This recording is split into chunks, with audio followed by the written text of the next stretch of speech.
Shalom. నహూము గ్రంథము 1వ అధ్యాయము 15వ వచనము.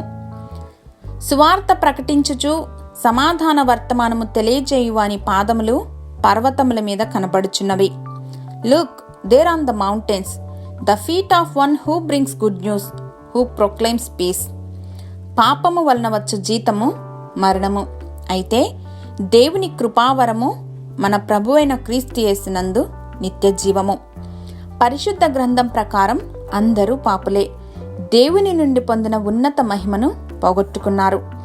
మన చుట్టూ ఉన్నటువంటి ప్రపంచంలోని పాపమునకు, అలాగే మనలో ఉన్నటువంటి పాపమునకు శిక్ష తప్పకబడాలి.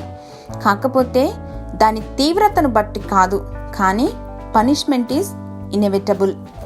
ఆనాటి నినివే పట్టణం లాగా ఈనాడు కూడా అనేక దేశాలు దేవుని యొక్క ప్రేమను, శక్తిని, దేవుడు అనుగ్రహిస్తున్నటువంటి పాప క్షమాపణను పట్టించుకోనంతగా ఆధ్యాత్మిక అంధత్వంలో ఉన్నాయనటంలో సందేహం లేదు.